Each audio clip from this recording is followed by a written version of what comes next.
The old rail yard was a sprawling, desolate space on the edge of the city, where rusted tracks stretched out under a pale moon. Abandoned boxcars and half-dismantled engines dotted the area, their hulking forms casting long shadows across the dirt and gravel.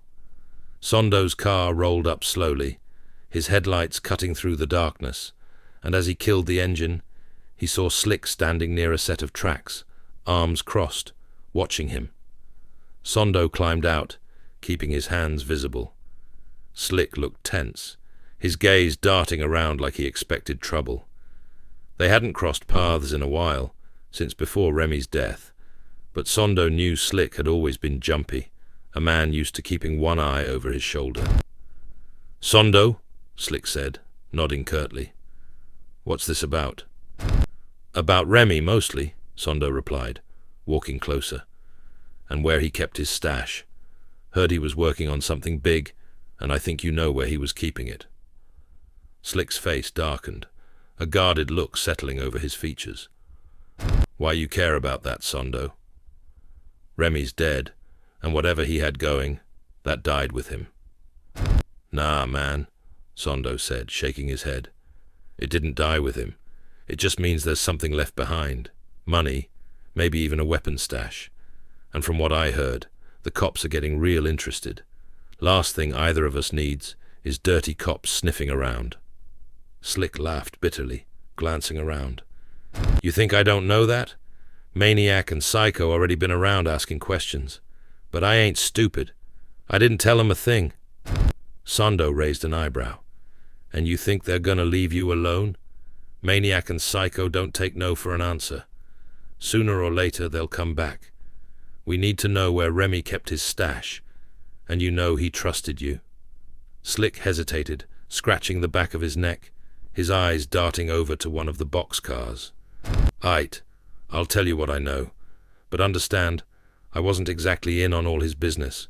Remy was careful like that, but he mentioned something once, about an old auto shop he used as a stash spot. Kept it quiet, far from New Hallville. Said he liked that it was out of sight, kept people from snooping around." Sondo's eyes narrowed, a flicker of suspicion passing through his gaze. "And you're just telling me this now? Feels like you're holding out, Slick." "Nah, man. I'm just trying to stay alive out here. If those cops come around again, I'll be their next target. I'm just as stuck in this as you."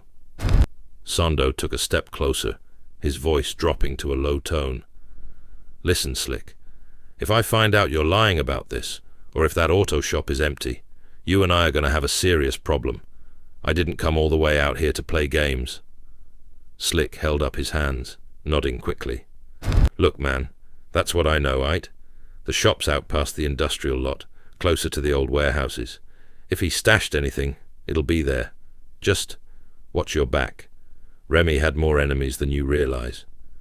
Sondo watched Slick carefully, then gave a slow nod. "Fine.